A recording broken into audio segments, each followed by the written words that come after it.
গত রাত্রের টাটকা খবর, উসমান হাদি, নাম কি? উসমান হাদি। অপরাধ কি ছিল? ভালো ছেলে। অপরাধ কি ছিল? নামাজে যাওয়ার সময় সবাইকে ডেকে যেত। অপরাধ কি ছিল? আল্লাহকে ছাড়া কাউকে ভয় করতো না, কথা ঠিক কিনা? তিনি নির্ভীকভাবে বলেছে মরতে হবে, একবার মরতে হবে, আমি শহীদ মৃত্যু চাই, কথা ঠিক কিনা? নির্ভীক ভূমিকা পালন করেছে। শুধু তাই নয়, এই যে জুলাইয়ের আগস্টের যে আন্দোলন হলো, এই আন্দোলনের প্রথম সারির অগ্রণী ভূমিকা পালন করেছে উসমান হাদি, কথা ঠিক কিনা বলুন? আজ গুলি মেরে তাকে দিবারকে একেবারে দুনিয়া থেকে বিদায় করে দিলেন। কত কষ্ট পেয়ে এই গুলি কান বরাবর গিয়ে মাথার মগজের মধ্যে ভেদ করে এমন এক জায়গাতে গুলি যে আটকা পড়েছে যে গুলি বের করা গেল না, শেষ পর্যন্ত তার জীবনটা চলে গেল। এজন্যে এ আমাদের পিয়ারাপুর মসজিদ থেকে মুসল্লি এবং ইমামের কিছু করণীয় আছে না নাই? হাদিকে আর জীবিত দিতে পারবো না, দেওয়ার মালিককে। তার রিজিক খায়ে শেষ হয়েছিল এবং তার মৃত্যু ছিল শহীদ মৃত্যু, আপনার আমার কিছুই করার নেই। তার জীবনটা ধন্য, তার সৌভাগ্য, ঠিক কিনা? কিন্তু আপনার আমার করণীয়টা কি? এখান থেকে যদি সচেতন না হই, তাহলে উসমান হাদির মতো আপনার আমার ছেলেটাকেও মানুষের হাতে হত্যা হয়ে গুলি খেয়ে দুনিয়া থেকে বিদায় হতে পারে, কথা ঠিক কিনা বলুন? এই জন্য সচেতন হতে হবে। এই জন্য কিছুই না করতে পারলে আমরা দোয়াটা তো করবো, ঠিক কিনা? আর আল্লাহর কাছে আমাদের ফরিয়াদ হচ্ছে, আল্লাহ উসমান হাদি এক বাক্যেই তিনি একজন ভালো আদর্শবান ছেলে। খোঁজলেন, তামাম বাংলাদেশ খোঁজলেন, তার গ্রামে চলে যান, প্রতিবেশীর কাছ থেকে খোঁজলেন, নফল রোজা পর্যন্ত রাখতেন। 5 ওয়াক্ত নামাজ জামাত ছাড়া হতো না, কোরআন তেলাওয়াত ছাড়া সকাল হতো না। অসহায় দরিদ্র গরিব মানুষের পাশে দাঁড়াতো, রোগীদের খোঁজ খবর নিত। তাই একটা গ্রহণযোগ্যতা পেয়েছিল মানুষের মাঝে। সামাজিক কাজগুলো তার অনেক ভালো ছিল।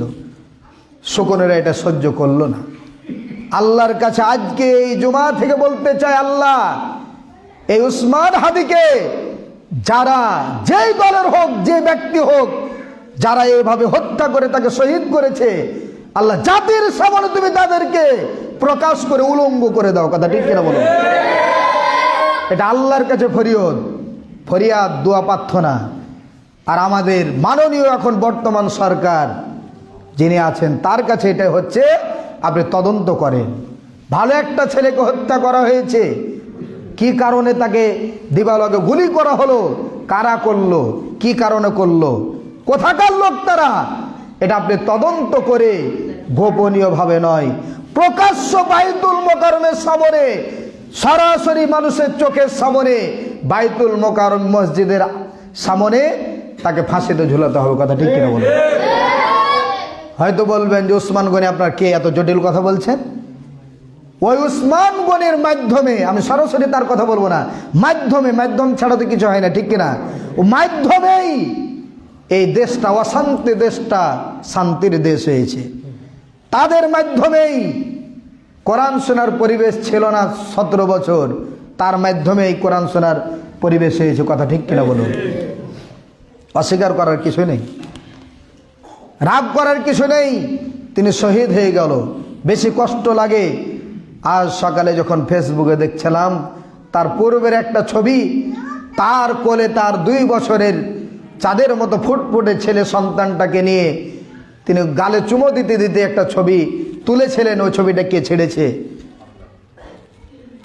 তিনি মৃত্যুর শেষ মুহূর্তে এ কথা বলে গিয়েছেন, হয়তো আল্লাহ ডাক আসলে আমি চলে যেতে পারি, কিন্তু আমার 2 বছরের ফুটফুটে কলেজা, এই ফুটফুটে আমার সন্তানটাকে তোমরা দেখিও।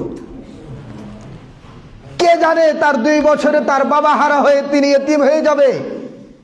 এই জন্যে যারা মার কাছ থেকে উসমান হাদিকে কেড়ে নিয়ে মাকে বানালেন সন্তান হারা, স্ত্রীকে বানালেন বিধবা, সন্তানকে বানালেন পিতা হারা, আল্লাহ তুমি তাদের এক চাইতে বড় শাস্তি দিয়ে বাংলার জমিন আমাদের চোখের সামনে দেখাও। কথা ঠিক কিনা? ছেলেটা তাকাচ্ছে, বাবা তার চোখে গালে চুমা দিয়েছে, এটা দেখে ঠিক থাকতে পারল না, অটোমেটিক অঝরে চোখের পানি চলে আসলো, অজানেই চোখের পানি চলে আসলো। আসতেই পারে, তিনি মুসলমান, ভালো ছেলে, ঠিক কিনা? এই জন্য সময় শেষ। আমরা দৃষ্টান্তমূলক শুধু উসমান হাদি নয়, আবরার ফাহাদ তিনি নামাজ পড়তে যেতেন, মানুষকে ডাকতেন, তাকেও মেরে ফেলা হয়েছে। আর যদি আপনি চুপ থাকেন, মনে করেন যে এইগুলো বলার দরকার কি গো হুজুরের, এমনি কোরআন হাদিসের কোরআন হাদিসের আলোচনা শোনাবে, এটাই তো মনে করেন আপনার জীবনের নিরাপত্তা থাকবে না, ঠিক কিনা? আপনি নবাবগঞ্জ যাবেন, কখন কোন সমাতে যে শকুনগুলো উসমান হাদিকে মেরেছে তারাই হয়তো আপনাকে আমাকেও শেষ করে দিতে পারে, ঠিক কিনা? কারণ সাহস তারা পেয়ে নিবে। আপনি মনে করিয়েন না যেগুলো বলার দরকার কি, না বললে, একটা শাস্তি না দেখালে ওই শয়তানগুলো সতর্ক হবে না। এই জন্য আসেন দেখেন, এই যে উসমান গনির মতো আদর্শ আপনাকে আমাকে গড়তে হবে। তারপরে চলে আসেন হযরত আলী রাদিয়াল্লাহু তাআলা।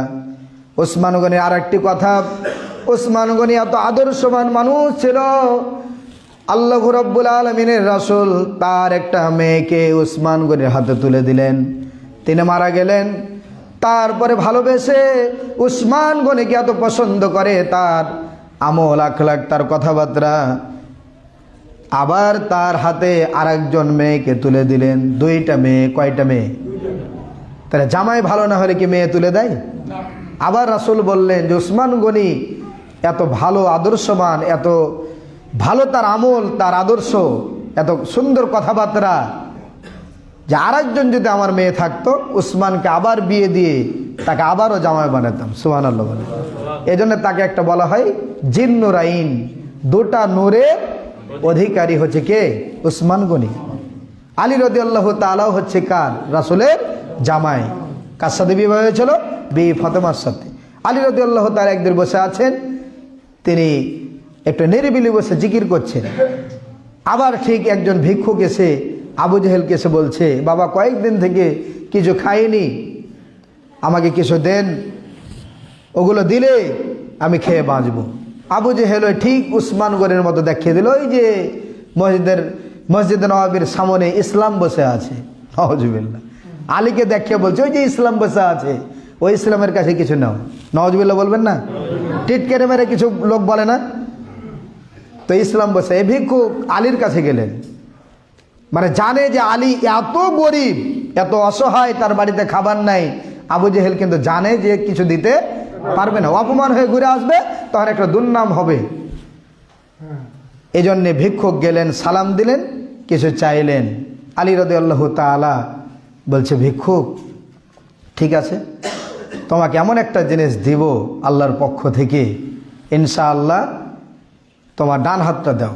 সুন্দর করে আলী রাদিয়াল্লাহু তাআলা ওই ভিক্ষুকের ডান হাতটা নিয়ে দুরুদ ইব্রাহিম পড়লেন, সুন্দর করে তার হাতটাতে ফু দিলে। আর ওই ভিক্ষুককে আলী বললেন, হে ভিক্ষুক, হে ভাই, এই হাতটি তুমি এখানে খুলবে না, আবু জেহেলের সামনে যে খুলবে। সুবহানাল্লাহ, কি দুরুদের কারিশমা দেখেন। ফু দিলেন, দুরুদ পড়ে এভাবে সুন্দর করে মোটটা বন্ধ করে আবু জেহেলের সামনে গিয়ে বললেন, আলী আমাকে কি দিয়েছে জানো? যে কি দিবে, কি আছে তা? বলছে, এই দেখো মোটের মধ্যে কি আল্লাহর হুকুম, মোট খোলার সাথে সাথে মুক্তার দানা। আল্লাহু আকবার! মুক্তার দানা ভিক্ষুকের হাতের উপরে এত বড়। আল্লাহু আকবার! আবু জেহেল ভাবছেন, আবু জেহেল বলছে যে কি এটা দেখলাম। আলীও জানে না কি হবে, ভিক্ষুকে জানে না কি হবে। কারিশমা কার? কিসের কারণে? দুরূদ পড়ার কারণে। আল্লাহু আকবার! আবু জেহেল অবাক হয়ে গেলেন। আবু জেহেল বলছে, মুক্তার দানা, যার বাড়িতে রুটি নাই, খাবার নাই, ভাত নাই, চাউল নাই, মুক্তার দানা কিভাবে হয়? আলী রাদিয়াল্লাহু তাআলার কাছে ফিরে গেলেন, বলছে, এটা রাসূলের দুরূদ পড়ে তোমাকে ফু দিয়েছি, এটা রাসূলের দুরূদের বরকতে আমার আল্লাহ তাআলা আমাকেও বিজয় করেছেন, রাসূলের দুরূদকে বিজয় করে মুক্তার দানা বানিয়ে দিয়েছে। সুবহানাল্লাহ! এত বড় একটা ইয়াকিন, নিয়তটাকে, ভরসাটাকে কত শক্ত, কত জজ্বা আলা হলে এটা হতে পারে, ঠিক কিনা? এই জন্য আল্লাহর উপর ভরসা করে নিয়াত সহি করে পথ চলতে লাগলে জটিল কঠিন পথটাকে আল্লাহ সহজ বানিয়ে দেয়। কথা ঠিক কিনা? এই জন্য আসি, আল্লাহ রাব্বুল আলামিন আমাদের সকলকেই এই সাহাবা আজমাইনদের গুণাবলীগুলো আপনার আমার জীবনে বাস্তবায়ন করে কাল কঠিন কিয়ামতের ময়দানে রাসূলের শাফাআত নিয়ে সাহাবা আজমাইনদের সাথে আমরা জান্নাতে থাকতে চাই ইনশাআল্লাহ। ওয়া আখিরু দাওয়ানা আলহামদুলিল্লাহি রাব্বিল আলামিন।